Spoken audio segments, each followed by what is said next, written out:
Yeah, hey, I'm Ralph Strangis, and this is the Ralphcast, the podcast, the TV show. I am in the Coachella Valley, and it's hot. It's 115 degrees the last 3 or 4 days, every day. But remember, it's a dry heat. Okay, so now, what's on the show today, you ask? Well, we have some good stuff. We have the great Meghan Chayka from Stathletes. Meghan is a highly respected analytics person in her field. She's a tremendous person for our show, too. She's got some good thoughts on good takes on the Dallas Stars, the kind of summer they have, and what we might be able to look forward to with Glenn Gulletson. Meghan will also weigh in on the much too early prediction for the 2026 Stanley Cup champion. Spoiler alert, Meghan and I picked the same team independently, and we'll talk about that. Also in the Ralphcast, the podcast, the TV show today with Meghan, we're going to talk about why is it that men can get dressed up in custom-made suits and all of this stuff to go on the air as a reporter, but when women get all gussied up, they get attacked sometimes. We're going to talk to her about that. That's one of her things. And then another thing that'll be for fun is Taylor Swift, Travis Kelce, the new album's coming out, and why is that so upsetting to so many people? I just simply say, oh, wow, that's pretty cool, and then move on with my life. So I will also tackle that in the Ralphcast, the podcast, the TV show's SubStack segment at the very end of the show. And so, without further ado, let's move on while the air conditioner still works with my friend Meghan Chayka.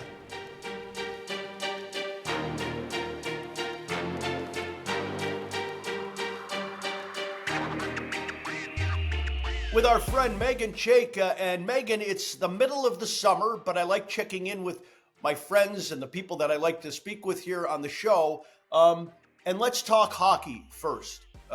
Dallas Stars. I really liked them last spring. I know you had your slight reservations about could they get the whole thing done. But have they gotten, what do you think about the moves of the offseason? Have they gotten better? Are they about the same? Where do you see them? Ooh, I think I'm about the same, but I will say that I feel like a comparable team might be the Toronto Maple Leafs, right? Big coaching change. The coach now has talked about physicality. They had a lot of low hits in the playoffs, which you'd think they'd be a heavy team, but they didn't end up playing that way. And, fell short. And obviously there were concerns with goaltending and just their systems. And so probably a good time to change the coach. At the same time, for Dallas, that doesn't necessarily mean that you'll automatically get that bump or you'll have like a completely different roster, right? They lost a lot of depth pieces, so I'm very concerned about that. But they do still have that elite core, similar to a Toronto Maple Leafs with Craig Berube coming in. So I say about the same, maybe a shade bit worse. Yeah, and like you said, the bump. How do you bump from 3 straight Western Conference Finals? There's only 1 or 2 little notches left on that rail. Is that so? Are the expectations also in your mind hanging around the Dallas Stars next and around Glenn Gulletson almost from day one here? Yeah, and I think that little delta change is what gets you through. So it's not like it has to be gigantic reformation for the Dallas Stars. I mean, they had the 3rd most scoring chances per 60 in the playoffs, but they were also outshot for 14 straight games. So there was some sting to them in terms of they just did not have the metrics underlying and also in the win column. So those would be areas I would address immediately and think about how that you can change that over 82 games. But it is tough because now you're with different leadership. There's probably a lot of different messaging and it takes a while for people to catch up. So I do think you need to give Dallas time to settle in and figure out what they look like. I'm not sure if I wouldn't just run it back. I know there were other circumstances and, emotional off ice, probably issues that came up. But they were so close. I mean, that's the tough part. Whenever you have a team that just can't get it done, sometimes it's just luck. And 1 or 2 bounces or an outstanding goalie performance can bite you on the opposite end. So, I'd rather be in that circumstance than not making the playoffs. I think that's the good news for the Dallas Stars fans. Yeah, it's a little wait and see, and I'm right with you, and we will wait and see. And I like Glenn Gulletson. I know him. I was with him the first time around, and we'll we'll find out here because it is a very interesting situation in Dallas. I still think they're going to be kind of around it, but I don't know. We'll see. Okay, so when you and I cover professional sports, right? I used to today I'm wearing my purple, like the Vikings, because it's fall. It's approaching NFL football season. Golf shirt. But when I was out there, I'd put on my Sunday best. I'd have a custom suit made. I had $400 shirts. I had, really nice pair of shoes. And those were usually sponsored items and things like that. And I'm moving this way with you, Meghan, because when I look at the social media a lot, and because you're somebody I want to ask about this, women get called out simply for dressing the part, and looking their best in a job that also includes a visual medium. I never saw a guy get picked on or picked out for wearing, something super fancy, a shark skin suit or a leather tie or whatever it is. Again, it's the double standard, but talk to me about this a little bit, will you? Because people come after you on Twitter, and I just don't understand it. I mean, people come after a lot of people on Twitter, so I don't take it personally. But I will say it's tough even in business. I mean, there's an expectation on men that there's a certain uniform. Whether you're a banker, you have a Navy suit, you wear certain accessories. It's not quite the same for women. And I think that's both a challenge, but also an opportunity. So I look at clothing and fashion as self-expression, and I try to think of it as a time and place. So for me, I feel comfortable in certain scenarios wearing certain things, and I don't need or feel the need to overdo things either. I will say though that media, in my opinion, is about entertainment. So I think it should be an expression of your full self without being distracting from what you want to get across. And I look at it that way. So sometimes I push things and I'm like, yeah, that's maybe a bit too far. Or I'm like, hey, that was too boring. And like, I just don't like that. And I think that's just all an iteration of like your best sense of self. And I think when people authentically show up as themselves, you as a general public or you as a person feel better. So I think I do my best work when I'm comfortable with what I'm wearing, how I look, and I like fashion and style. So why not have fun? Life's not that serious, No, and that's what I say. I mean, we're in the toy department, right? What you and Totally. I do. This is the fun part. This is the fun Correct. place. This is sports. This is, entertainment. It's lights and glitter and glamour and I mean, every team tweets their players walking in with their fits Totally. or their all the time, and it's all about fashion and all of these things. And I can wear this suit, and then all of a sudden, wait a minute.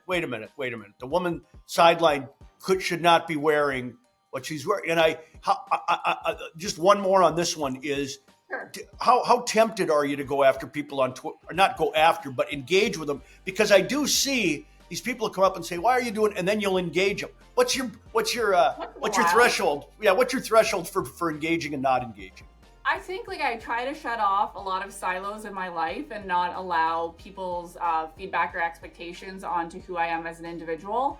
And that actually more in business than actually in sports, because I think business is quite a bit harder in terms of like having just especially as an entrepreneur, like you can do an endless amount of different areas and projects. And if you don't quiet the noise, you never have your best work. So I like to approach other aspects of my life like that.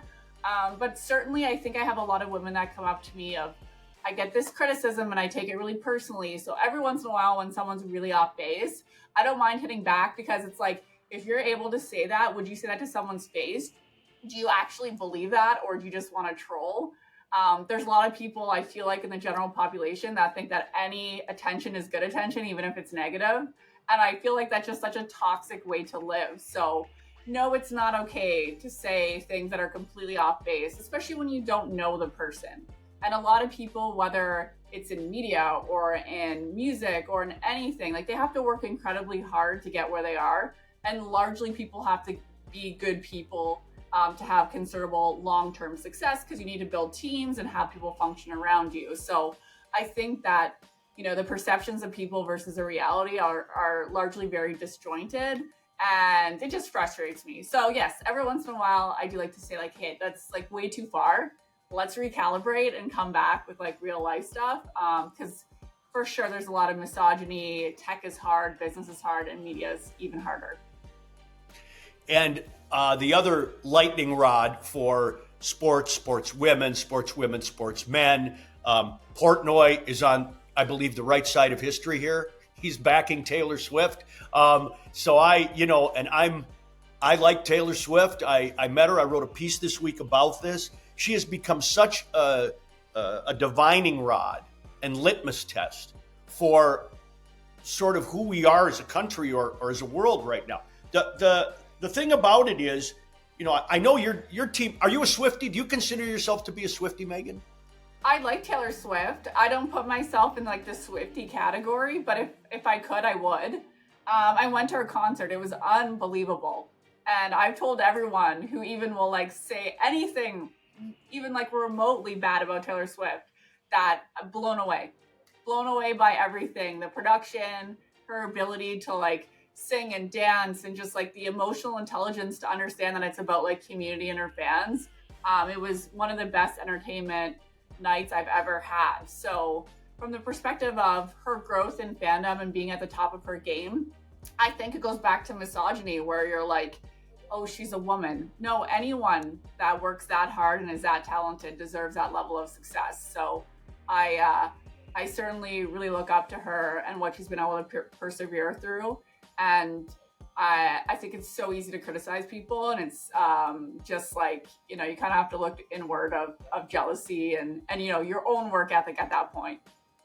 Yeah, I mean, I made the connection. I made the sort of analogy in the piece that I'm not really a Reba McEntire fan. I don't know who she is. I couldn't name you one song, and she's on everything. She's on commercials. She's on one of the judge shows and all that stuff. And when she pops on the TV, I have no reaction. I don't get mad. I don't, I'm not hostile about it. If I was watching a Saturday college football game and they showed her 3 or 4 times during the telecast, I wouldn't think anything, sort of about it. My question then sort of out of that is, and I want sort of the Canada side of this too, because I don't know how the reaction is up there, but if we can't root for, a woman from urban or rural Pennsylvania, grew up on a Christmas tree farm, who, moved to Nashville with her family at 13, who built a $1.6 billion empire, who seems to be, by all accounts, an extremely, like you say, her emotional intelligence level is very good. Like she seems like a good kid. Why are we upset with her? And why can't everybody get on board with this? What do you think? I think it's great for sports. I think the pop culture lifestyle side of the NFL, I saw her with some hockey skates on with Travis Kelce too, and at the Florida Panthers game. So I would welcome, as much as Taylor Swift wants to come into hockey, please. I think it's incredible. And to get women more engaged in sport, learn more about it, to me, there's no downside. Absolutely no downside. And I agree. I mean, it's like a tall poppy syndrome type thing where only, certain people can survive. I think there's room for everyone in terms of the global economy and different spaces. So I don't think other people's success should detract from your own. And if anything, she's an inspiration, not the opposite. I totally concur. One last one here. I don't know if I would ask her this question, because I'm coming to you because you're the expert in this field. Your way too early Stanley Cup champion prediction for 2026. Let's have it. I have one. But you go ahead. I'm going to go with the Vegas Golden Knights. That's mine. Sorry. That's mine. It's pricey, but I think the Mitch Marner, they have that core. Yeah. They're sort of at that tail end, some of that core too of their career, a lot of motivation. And I think that they are very good at moving pieces too at the deadline. So I think they'll make a really nice push, and they have a narrative and a play style that translates very well into the playoffs. Yeah, and they didn't have a long spring this year, right? So we didn't talk about this either, Ralph. This is me and you in alignment, right? For everyone watching no, we did not. I just blindsided you, and we're in agreement. Yep, and because I said before, I'm going to ask you for your way too early, and correct. You said okay, I can give you a way too early because I have a way too early. But again, now look, I'm a Vikings. Look, I'm a Vikings guy, and I hope they win the Super Bowl, but I can't pick them. I'm a Stars guy, and I hope they win the Stanley Cup. But after, right now, I can't pick them. I might mid-season, I might change my mind. So yeah, am I? You going to swing by Dallas in November for the big event there? I think there's a Hall of Fame event there, Megan. There might be, and There might congrats be. again. Very well deserved. Of course, you. going in with Joe Newendike too. So an amazing group this year getting inducted, and I just couldn't be happier for you, Ralph. It's been an amazing career, and I love what you're doing now with the podcast too. So congrats. Thank you. Please spread the word. We're building an audience, sort of one listener at a time or one viewer at a time. So thanks, Megan. Take care.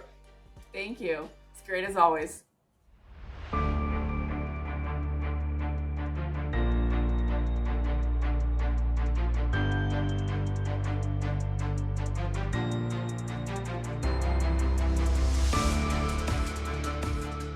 Finally, on today's Ralph Stack, a word on Taylor Swift, culture wars, and a call to see if we can just tune something out if we don't like it, instead of making something a national case or the end of the world. And so, what the hell has happened to us? Why are people so filled with hate about so many things, including, and in my head, unfathomably, a girl who grew up on a Christmas tree farm in rural Pennsylvania before moving to Nashville with her family to pursue a music career, who has become the biggest pop star in the world? What's so damn threatening and awful about Taylor Swift? An American success story. The girl next door who built a $1.6 billion empire one meet and greet at a time. The savant who was largely regarded in her own industry as a songwriter and entrepreneur without peer.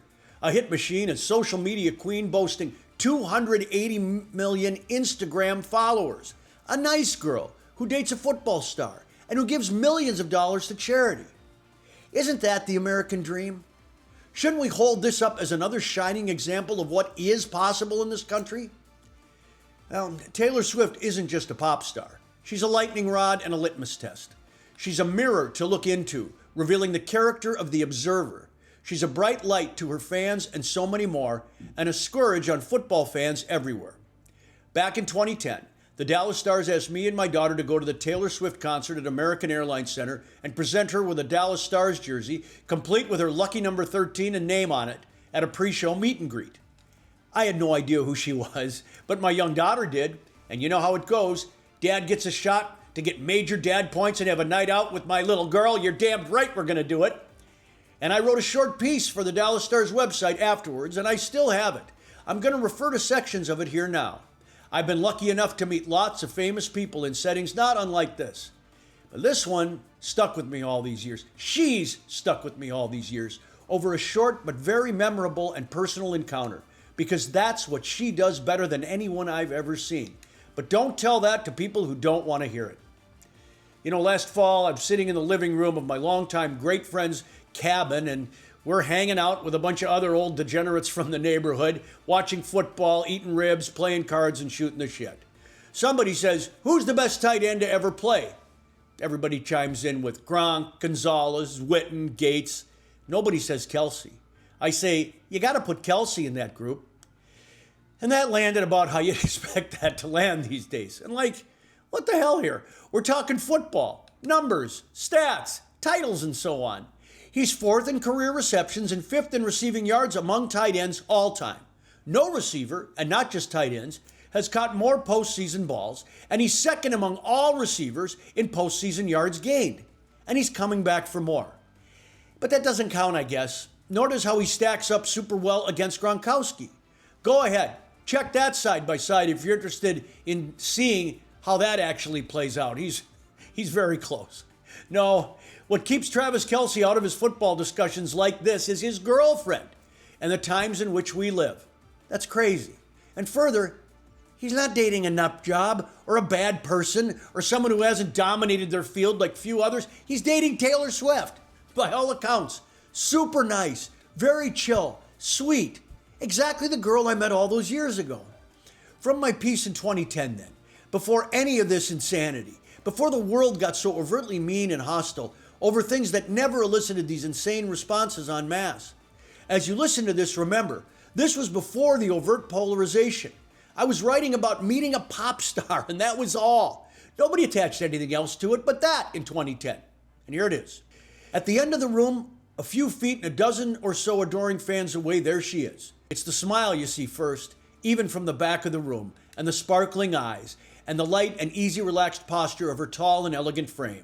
And she's hugging everyone, and not the reluctant, barely know you, oh please don't lean in too close or anything. No, Taylor Swift attacks a hug like she attacked just about everything else in her world, with aplomb and vigor. You're the friend she hasn't seen in months, the niece or nephew she can't live without, the old classmate who helped her pass physics.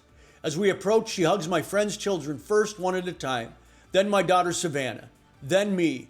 And I think, well, I'll just go in carefully because I'm an old dad and she's a young woman and a star, and well, boom! She comes in with gusto and warmth, and I sort of have to let go first. The Dallas Stars received no hate mails or calls after the show. Social media wasn't anything close to what we have now, and everyone saw it or didn't, read it or didn't, and we all moved on with our lives. I remember her looking at us both and saying, "Oh my gosh, you guys came." She was the first to do this like this, mass and very personal meet and greets. She was one of the first real players on MySpace, and she leveraged all that early grassroots work into unprecedented success. It's not easy to meet the public like this, I can vouch for that. It can be exhausting on top of everything else you do, including performing. I'm a huge music guy, like huge. There isn't 1 minute of the day that I don't have music on. I so rarely make or take a call in my car because in my eras, I grew up in, it's the place to cruise about and blast tunes. I like all kinds of music, but I'm not a huge country guy. Now, Taylor Swift is a big crossover star. While I'm not a Swiftie per se, there's lots of her music that I like. My daughter keeps me current with so many, and she's a big Swiftie. Swifties are, in my experience, loyal fans, dedicated, sincere. They make bracelets and trade them with each other at shows. They put on bright colors and glitters and sparkles, and they sing to every song. They smile and yell and scream at the shows, and they back their girl in public and online. This is threatening? This group? Seriously? Why don't we like anything about any of this? Why? What the hell? People are cool with awful things and horrible people doing horrible things, but this is a bridge too far? There's so many musicians who are big that aren't my cup of tea for this reason or that. You know what I do? I don't spend any time or energy on them. I don't hate their existence. I see Reba McEntire on everything from TV shows to commercials to billboards and so on, and I can't name one song. I'm not a fan. But I don't hate her. That'd be insane. I have no idea if she's married or not. I don't know who she votes for. None of it registers with me, not even a little. Her exposure doesn't bother me, or worse, threaten my worldview and existence. If Reba's in a football stadium and they cut to her a few times during a game, I could give a shit. I know that over the course of a sports broadcast, we're always looking for stuff to talk about and put on the air. We're also, when we're smart, looking for people and associations who can help us make more money, increase our viewership. Taylor Swift does this. She's great for business. The NFL, the sharpest league in the world with these kinds of things, takes the heat because it's worth it. More than worth it, it's commercially a boon. So you can pre-order Life of a Showgirl, Taylor's new album today. Or you don't have to. Can that be the end of it? No, sadly no. No, what we have here is another shot to bash her boyfriend, his brother, and this podcast, football, and a celebrating fan base of young women and girls, and everyone else who sees her as a bright light, and who enjoy her music and her relationship with a football player. Hey, I lived in Texas long enough. The popular girl dating the football star is timeless, and these two are prom king and queen. We always celebrate this dynamic, but not here. We're just in this weird place, and it's never been like this. And I'm not just another old guy pining for simpler times. It's never been this nuts. So cruel, so groupthink-oriented, so organized, and so sure of our disdain for people a collective group can't stand. Here's the end of the piece I wrote all those years ago. And here's hoping that we all pull our heads out of our asses. And maybe we are, a little anyway. I thought writing this Taylor Swift piece was inviting trouble. But it's one of the most popular pieces I've written on Substack, and I've gotten great feedback. So here's the last of it then, from that piece 15 years ago. During her nearly 2-hour show, she fills the arena with songs and color and light and fun. And at one point, she pops out in the lower section and sings a song, then walks down the aisle to the floor, hugging and smiling every step of the way. She hugged at least 100 people that night. I honestly believe that there was at some point a meeting where Ms. Swift asked her handlers, okay, can we discuss how I can physically hug all 18,000 people in the arena during the show? She's so nice, she's so warm, my daughter said. on the ride home after the show. She's also smart and shrewd. Her eye is a particular attraction to the camera lens, and she is a budding showman of the highest order. And she really is that likable kid, the one who has room in her heart for everyone, the one who needs the hugs. Trust me when I tell you, this ain't a fairy tale. And that's our show for today. Thanks to the great Meghan Chayka from Staffleets. Follow her for very fine content and solid statistical reporting. And young women in the business, make sure she's on your radar. She's sharp and thoughtful. Speaking of which, so is my assistant, the great Kelly Ortiz. Thanks again this week. To take you out, some fuzzy and blurry images and some okay ones from that Taylor Swift show 15 years ago from my camera. I don't even know what phone I had. So for now, we'll see you next week. And until then, I'm Ralph Strangis. Look forward to it on the next, the Ralphcast, the podcast, the TV show, right here.